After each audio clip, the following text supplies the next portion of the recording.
नमस्कार। बहुत बहुत स्वागत है आपका हमारे इस YouTube चैनल पे।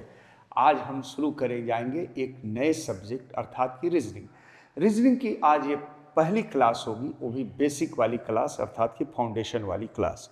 जिन बच्चों का रीजनिंग का ये फाउंडेशन क्लास रेडी है, जिनको ये पता है, उनको बहुत बहुत बधाई है, क्योंकि उनको ये पता है कि अगर आपने यहाँ से क्वेश्चन अगर आपके ये सही हैं बेसिक चैप्टर, तो वहाँ से एसएससी और रेलवे के अंदर और नॉर्मल स्टेट लेवल के एग्ज़ाम के अंदर, साथ ही दिल्ली पुलिस की बात करेंगे, वहाँ बहुत सारे एग्ज़ाम्स में यहाँ तकरीबन 7 से 8 क्वेश्चन यहीं से डायरेक्टली पूछे जाते हैं।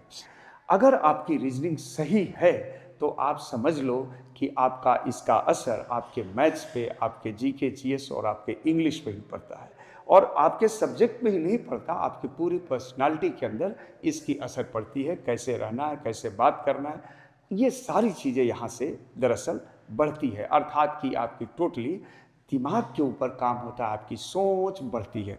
तो आइए ज़रा सा देखते हैं हम लोग रीजनिंग को कि रीजनिंग है क्या, क्या क्या इसके अंदर होते हैं और कैसे इसमें काम करते हैं। आज इसी के बारे में हम लोग यहाँ बात करेंगे।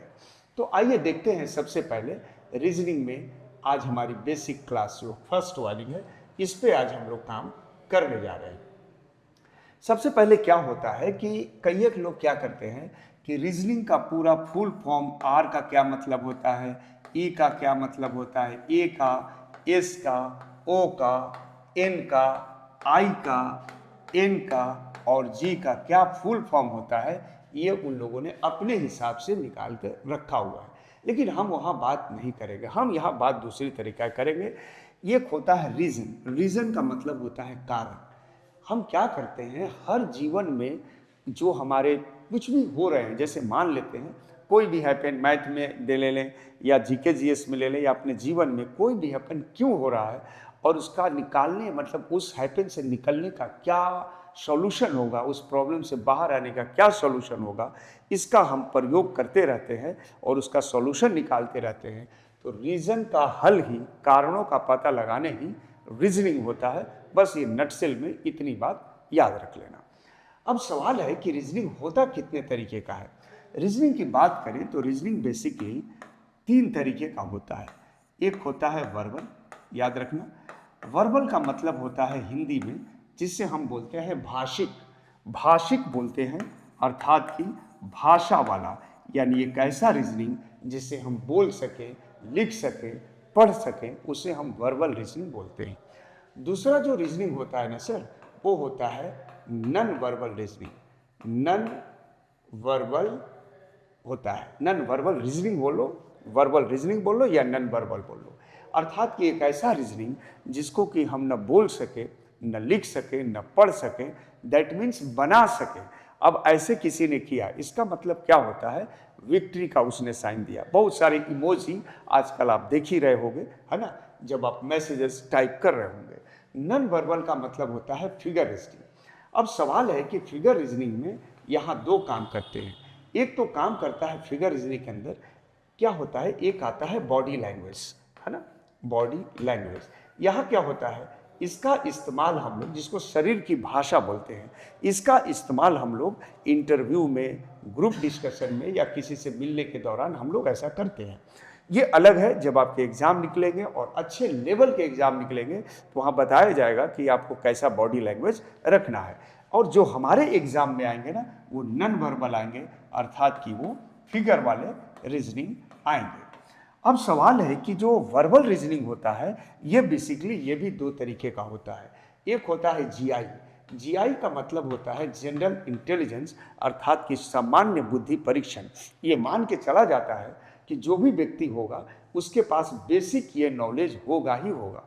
एसएससी के अंदर अभी फिलहाल में इस तरह के क्वेश्चन आते हैं प्रीलिम्स में, अर्थात कि जनरल इंटेलिजेंस के। दूसरा होता है सीआर, अर्थात कि क्रिटिकल रीजनिंग। क्रिटिकल रीजनिंग थोड़ा सा बैंक के अंदर जाओगे, कैट के अंदर जाओगे, एसएससी में कभी मेंस के अंदर ऐसे क्वेश्चन आ जाते हैं, और इसके अलावा जो स्टेट लेवल में होते हैं उसमें कभी कभी ये क्रिटिकल रीजनिंग आते हैं। सीडीएस के अंदर भी कभी कभी ये पूछ देता है, वो रहता लगेगा कि मैथ है लेकिन वो रीजनिंग ही जैसा रहता है। तो इस तरीक़ा से इतने तरीक़ा का आपका रीजनिंग जो हो जाता है वो बन जाता है। क्या बना, वर्बल, क्या बना, नन वर्बल। वर्बल कितने तरीके के? 2 तरीके के, जीआई जनरल इंटेलिजेंस सामान्य बुद्धि परीक्षण और क्रिटिकल रीजनिंग। ये अर्थात कि बहुत ज़्यादा क्रिटिकल का मतलब क्या होता है? थोड़ा सा टफेस्ट पार्ट, थोड़ा थिंकिंग का लेवल थोड़ा सा हाई होके। और उसके अलावा बात करेंगे फिगर रीजनिंग और यहाँ है बॉडी लैंग्वेज। सीआर के अंदर बात करेंगे यानी क्रिटिकल रीजनिंग के अंदर बात करेंगे तो इसमें एजम्पशन होता है, कोर्स ऑफ एक्शन होता है, आर्गुमेंट होता है, पजल्स होते हैं। और बैंक वाले पजल देख लो, बैंक वाले पजल आप देखोगे तो बड़े बड़े होते हैं, लोग बनाते रहते हैं उसको, और चूंकि बनाने का मेथड लॉजिकली होता नहीं है इसलिए उनको उसमें ज़्यादा समय लग जाता है और वो छोड़ जाते हैं, या बहुत ज़्यादा प्रैक्टिस करते हैं तो बहुत कम ही पजल एग्जाम में बनाते हैं। लेकिन हम लोग जब यहाँ पढ़ेंगे, और यानी पढ़ने का मतलब है अर्थात कि जब हम सीखेंगे तो इससे हम लोग कैसे बगैर फिगर बनाए हम लोग क्वेश्चन को कैसे करेंगे, इसके बारे में हम लोग यहाँ डिस्कशन करेंगे। उसे एनालिसिस बोलते हैं, और ऑप्शन के थ्रू हम एनालिसिस करेंगे पजल के अंदर कि कैसे वो बनेगा, है ना। तो आइए जरा सा अब हम आगे बढ़ते हैं। तो आगे बढ़ने के क्रम में हम यहाँ देखते हैं कि अल्फ़ाबेटिकल में एक बेसिक जो टॉपिक है जिसका नाम होता है सीरीज। तो क्या है याद रखेंगे? अल्फ़ाबेटिकल पे क्या क्या पढ़ना है आपको, अर्थात कि वर्णमाला में यहाँ क्या जानकारी रखनी है हमको। तो पहली जानकारी हमें रखना है सीरीज की। सीरीज पहला हम लोग पढ़ेंगे सीरीज यानी अल्फ़ाबेटिकल सीरीज, अर्थात कि ये पढ़ेंगे हम लोग श्रृंखला। दूसरी चीज़ यहाँ पे जो पढ़ेंगे सीरीज में, इसका एक और पार्ट पढ़ेंगे जिसका ए है, उसको हम लोग बोलते हैं जम्बल्ड सीरीज। कई एक लोग उसको मिक्स सीरीज बोलते हैं ना, जम्बल्ड सीरीज। और अगली बार जो हम पढ़ेंगे बी वाला, ये पढ़ेंगे हम लोग नंबर सीरीज। अब नंबर सीरीज ये मैथ वाली नहीं है ना, नंबर सीरीज ये हम लोग पढ़ेंगे। तो चूंकि हम लोग का पर्पस है कि जब हम लोग रीजनिंग पढ़ा रहे हैं तो आपका जीरो से लेके पूरी रीजनिंग की स्टडी हम लोग आपको कराएंगे ताकि आप कोई भी एग्जाम को आसानी से निकाल सको। इसके अलावा कुछ टारगेटेड बैच होंगे, जैसे मान लेते हैं कि जीडी का बैच है, एसएससी का बैच है, सीजीएल का बैच है, इसके अलावा एमटीएस का बैच है, एनटीपीसी रेलवे का बैच है। तो स्पेशल बैच भी हम लोग यूट्यूब के अंदर अवेलेबल करवाएंगे। लेकिन इससे पहले समझ लो कि एक ऐसी सीरीज हम लोग चलाएंगे जिस सीरीज में हम लोग पूरी रीजनिंग आपको पढ़ाएंगे। तो आप हमारे इस चैनल से कनेक्टेड रहो। अब हम बात करते हैं ये 3 पे। आज हम लोग इसका कंसेप्ट देखेंगे, अर्थात कि पहले वाले का आज हम लोग कंसेप्ट देखेंगे। पहले वाले कंसेप्ट की जब बात करेंगे तो यहाँ पे हमारा सबसे पहले आता है A B C D E F G H I J K L M N O P Q R S T U V W X Y और जेड। यहाँ क्या होते हैं बच्चे? यहाँ 26 लेटर होते हैं, 26 लेटर होते हैं, जिसमें से 5 वॉवेल होते हैं और 21 क्या होते हैं? कॉन्सोनेंट होते हैं।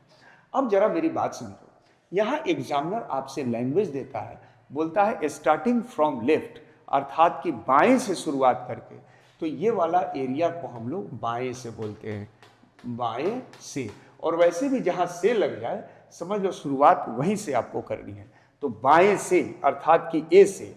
और इसको क्या बोलते हैं सर? इसको बोलते हैं दाएं से, अर्थात कि राइट से। अब एग्जामिनर क्या करता है कि आपके दिमाग के साथ खेलने के लिए कई एक लैंग्वेज में बदलाव करता है। वो बोलता क्या है कि मूवमेंट टुवर्ड्स राइट, अर्थात कि दाएं की ओर चलते हुए। तो दाएं की ओर चलते हुए तो कहाँ से शुरुआत करोगे? बाएं से। और अगर यहाँ बोलता है कि बाएं की ओर चलते हुए कहाँ से शुरुआत करोगे? दाएं से, अर्थात कि राइट से। अब यहाँ अगली बात और समझ लो कि यहाँ 2 हाफ होती है। ए से एम को हम लोग फर्स्ट हाफ बोलते हैं, ए से एम को हम लोग फर्स्ट हाफ बोलते हैं। हिंदी में क्या बोलते हैं बच्चे? हिंदी में बोलते हैं प्रथम अर्धांश, इसे बोलते हैं प्रथम अर्धांश। और एन से जेड को क्या बोलते हैं? एन से जेड को हम लोग बोलते हैं सेकेंड हाफ, अर्थात बोलते हैं द्वितीय अर्धांश, द्वितीय अर्धांश, ऐसा हम लोग बोलते हैं। तो इतनी बातें आपको थोड़ी सी समझ में आ जानी चाहिए। आई होप कि इतनी चीज़ें आपको समझ में आ रही होंगी। बेसिक क्लास है, इसलिए जो बच्चे नए हैं उनके लिए ज़्यादा बेनिफिशियल है, और जो पुराने बच्चे हैं जो सीख लिए हैं उनका एक रिवीजन है। चलो अब हम आगे बात करते हैं। अगले बात में जब हम आते हैं तो अगला इसका क्रम होता है कि आप इनका क्रम याद रखो। लेकिन इससे पहले एक चीज़ आप और समझ लो, यहाँ पे क्या होता है कि किसी भी लेटर का लेफ्ट और राइट वही होता है जो आपका लेफ्ट और राइट होता है। सपोज करो अगर आपसे कोई पूछता है कि which letter is right of B, B के राइट में कौन सा लेटर है, यानी बी के दाएं कौन सा अक्षर है, तो बी के दाएं कईयक बच्चे बोलते हैं कि सी, लेकिन बी के दाएं तो डी भी बी के दाएं है, सी भी बी के दाएं है, ई भी बी के दाएं है। तो यहाँ पे हमें दो फर्क महसूस करना है कि which letter is right of B, यानी बी के दाएं कौन सा अक्षर है। तो हम बोल सकते हैं सी से लेकर जेड तक के जितने भी अक्षर हैं वो क्या हैं, बी के दाएं हैं। लेकिन अगर आपसे क्वेश्चन ये पूछा जाए कि बी के ठीक दाएं कौन सा अक्षर है, which letter is exact right of B, that means answer क्या बनेगा, सी, है ना। तो कई एक बार क्या होता है कि ऑप्शन के अकॉर्डिंग भी आपको आंसर चूज करना होता है। अब अगली बात समझ लीजिए सर, अगला बात ये यहाँ पे समझना है कि जैसे हमने अभी बताया कि किसी भी अक्षर का लेफ्ट और राइट वही होता है जो आपका लेफ्ट और राइट होता है, ये बात याद रखिएगा। तो बी का लेफ्ट कौन होगा सर, तो बी का लेफ्ट ए है सर। ई का लेफ्ट कौन है, तो ई का लेफ्ट डी है, सी है, बी है, ए है। लेकिन ई का ठीक लेफ्ट कौन है, तो आप आंसर क्या बनाएंगे, डी बनाएंगे। तो इसी तरह से बहुत सारे क्वेश्चन का आंसर ऑप्शन पे डिपेंड होता है। कैसे होगा, जब हम क्वेश्चन करेंगे तो आपको वहाँ हम याद दिलाते चलेंगे। जब आप इतनी बातें जान लेते हो तो वहाँ पे एक चीज़ और आपको समझना होगा कि इनका क्रम आपको याद रखना होगा, अर्थात कि बाएं से अर्थात कि लेफ्ट से कौन सा लेटर का क्या पोजीशन है, ये आपको याद रखना होगा। इस क्रम में एक बहुत पुराना नियम है और फेमस नियम है और सक्सेसफुल रूल है, वो आपको पता ही होगा और उसे मैं लिख रहा हूँ। अगर आपको पता नहीं है तो इसको थोड़ा देख लिया जाए। तो वो नियम है सर इजोटी, EZOTY। ये क्या है सर, तो लेफ्ट से अर्थात कि बाएं से किसी भी लेटर का क्या पोजीशन होगा ये ज्ञात करने के लिए इसको रखा गया है फ्रॉम लेफ्ट से। आप देखोगे 5 है, 10 है, 15 है, 20 है और 25 है। ये आपको मेमोराइज होना ही चाहिए, इसकी प्रैक्टिस आपके पास होनी ही चाहिए, ये ध्यान रखिएगा। इसके प्रैक्टिस के बिना आप वो 10-12 क्वेश्चन नहीं कर पाएंगे, ये बात 100% सही है। और कर भी पाएंगे तो आप समय ज़्यादा ले पाएंगे। रीजनिंग में आपको एसएससी के रीजनिंग में कितना समय लेना चाहिए, 10 से 12 मिनट, बहुत ज़्यादा है 23 से 24 क्वेश्चन के लिए। लड़के कर रहे हैं, है ना, बिकॉज कि ऑफलाइन भी हम लोग तो स्टडी करवा रहे हैं ना, तो ऑफलाइन में हम लोग देख रहे हैं बच्चे कर रहे हैं, तो आपको ये करना पड़ेगा, है ना। आप मेरी बात समझिए, तो ये मेमोरी में होना चाहिए। अब जब आप बात करोगे तो अगर हम आपसे पूछता है कि बताइए लेफ्ट से 12 नंबर का लेटर कौन सा है, आपको तुरंत यहाँ पे आना है, ये मामला छोड़ देना, ABCD छोड़ देना। 12 नंबर, J 10 पर है, K 11 पर है और L कितने पर है सर, 12 पे। तो L क्या हो जाएगा भाई, बाएं से L हो जाएगा। ये क्या हमने लिखा है, ये हमने लिखा है लेफ्ट, लेफ्ट से आपको लेना है 12 लेटर। अगर कोई बोलता है कि आप ये बताइए कि बाएं से अर्थात कि लेफ्ट से 18 नंबर का लेटर कौन सा होगा, आपको इजोटी पता होना चाहिए सर। O है 15, P है 16, Q है 17, R है 18। तो 18 नंबर का लेटर क्या होगा, R। आप या तो ऐसे चलो या इधर से चलो। एक और एग्जाम्पल देख लूँ, अगर कोई आपसे पूछता है कि आप ये बताइए कि 7th नंबर का लेटर जो है वो लेफ्ट से कौन होगा, क्या होगा सर, G, क्योंकि E क्या है 5, F है 6 और G है 7। तो आई होप कि ये चीज़ें आप समझ रहे होंगे और इसका आप स्क्रीनशॉट भी ले सकते हैं। इसके अलावा आप कॉपी लेकर पढ़ रहे हो, काफ़ी अच्छा कर रहे हो अगर आप नए बच्चे हो तब। अब सवाल है कि अब बोलेंगे आप कि सर आप इसका यूज़ सिर्फ इसी के लिए नहीं है, आपको लग रहा होगा कि इसका यूज़ सिर्फ रीजनिंग में है। ना ना ना ना, ये रूट्स ऑफ वर्ड होते हैं ना, रूट्स ऑफ वर्ड के अंदर इसका ज़बरदस्त इस्तेमाल है। वन वर्ड सब्स्टिट्यूशन के अंदर इसका इस्तेमाल है इंग्लिश में।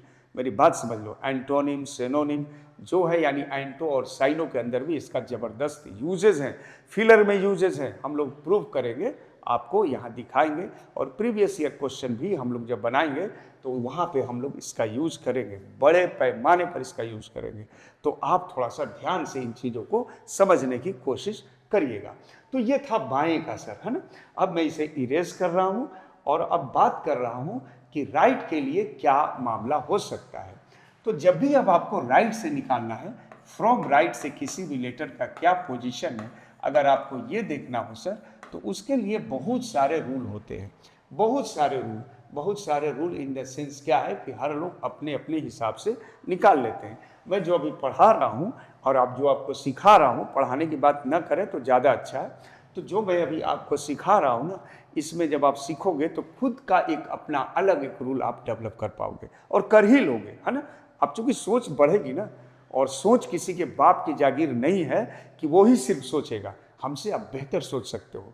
बशर्ते कंडीशन ये है कि जो जो एरिया हम लोग बता रहे हैं वो उन एरिया में आप थोड़ा सा फोकस्ड रहो और थोड़ा सा सेल्फ स्टडी पे ज़्यादा ध्यान दो, क्या चीज़ें चल रही हैं।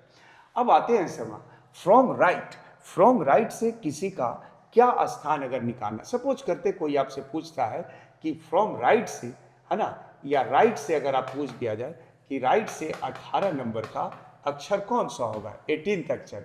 अब आप समझ लो, इसके लिए बहुत सारे नियम हैं। नियम ये है कि जितने का सीरीज है उसमें एक जोड़ देते हैं और इसको माइनस करके बाएं से देख लेते हैं। इसका मतलब अंग्रेजी वर्णमाला कितने का होता है भाई, 26 का, उसमें एक जोड़ दो तो क्या होगा 27, और 27 में से 18 आप माइनस करो, क्या आएगा 9, और 9 को बाएं से देखोगे यानी इजोटी के नियम से देखोगे तो क्या आएगा सर, आई आएगा, क्योंकि जे 10 पर होता है।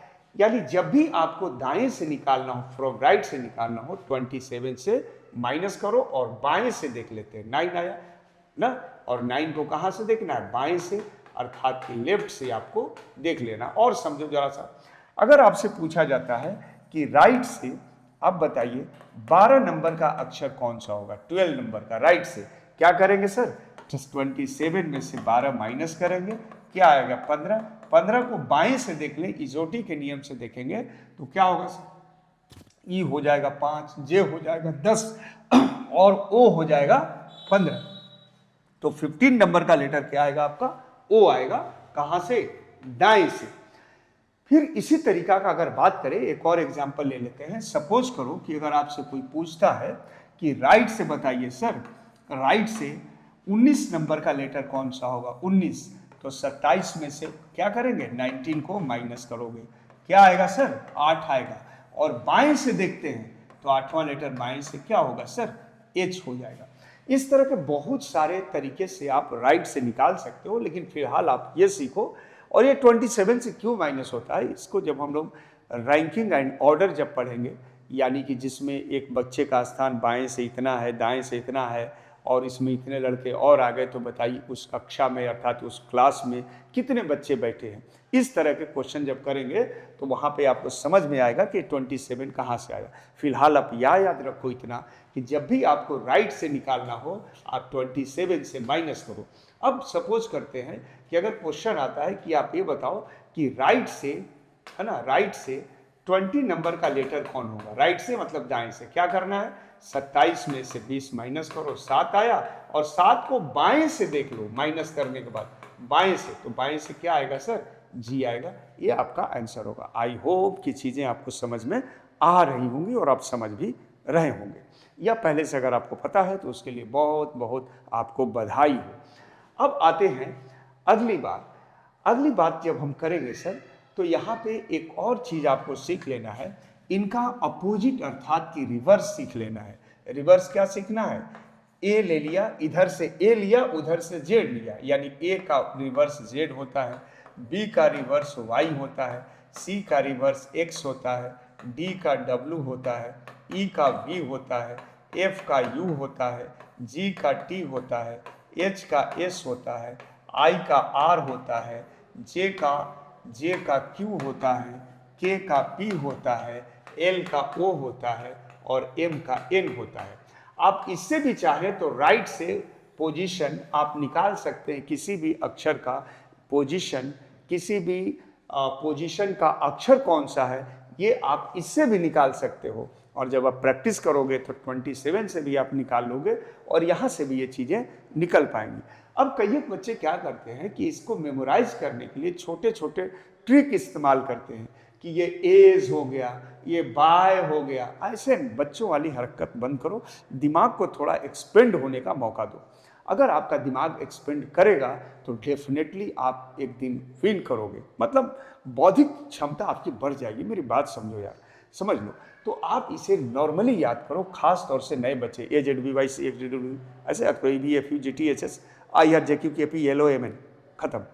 तो ये आपको फिर इजोटी और फिर वो जो राइट वाला है 27 से माइनस करते हैं, लेफ्ट से देखते हैं, या तो ऐसे भी हम देख सकते हैं, लेकिन पहले आप 27 वाला ही सीखो।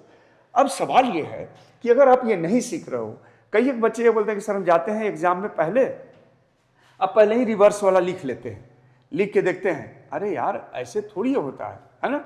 आप समझो कि अगर आपका ये नहीं कर पाओगे, आपका अंग्रेजी में आप वर्ड्स कैसे कर पाओगे, रूट्स ऑफ वर्ड कैसे कर पाओगे, थिंकिंग कैसे डेवलप कर पाओगे। आप देखो इसमें पूरा का पूरा इंग्लिश है सर, ये डी है, DE। यदि किसी शब्द के पहले अगर डी लग जाए तो इसका मतलब क्या होता है आपको पता है? डाउन। डाउन मतलब नीचे, अर्थात कि वर्ड क्या होता है? निगेटिव। और रूट्स ऑफ वर्ड वही लगते हैं जहाँ पे शब्दों को यानी वर्डों को तोड़ा जा सके, है ना। तो मेरी बात समझो, ये सिर्फ आपको लग रहा होगा कि ये सिर्फ रीजनिंग है, ऐसा भ्रम है। भ्रम में मत पड़ो, सब्जेक्ट को कनेक्ट करो। याद रखो आज के जो क्वेश्चन आ रहे हैं ना, उसके करने के लिए आपको आनी चाहिए सर, और ये आप करोगे तो डेफिनेटली करोगे। हम लोग जब बोल रहे हैं तो ऐसी हवा में बात नहीं कर रहे हैं, मेरी बात समझो। आप इनको सीखोगे सर, और इतना अगर आपने सर कंप्लीट कर लिया और इतना आपका सही है, तो अगली क्लास में हम लोग इसके क्वेश्चन का प्रैक्टिस करेंगे। कैसे क्वेश्चन का? हम लोग बेसिक क्वेश्चन का प्रैक्टिस करेंगे, और उसके बाद हम लोग प्रैक्टिस करेंगे PYQ, और फिर हम लोग बढ़ेंगे अगला जंबल्ड सीरीज पे, फिर बढ़ेंगे नंबर पे। इसी तरह से अगर हम लोग काम करते रहें तो धीरे धीरे आफ्टर सम टाइम रीजनिंग पे हम लोग बेहतर कमांड कर पाएंगे। आई होप कि चीज़ें आपको समझ में आ रही होंगी। बहुत बहुत धन्यवाद, नमस्कार। अगर आपको चीज़ें समझ में आ रही हैं तो थोड़ा सा सब्सक्राइब करो, इसलिए सब्सक्राइब करो कि अगली जो वीडियो जाए वो आपको टाइम से मिल जाए। नमस्कार।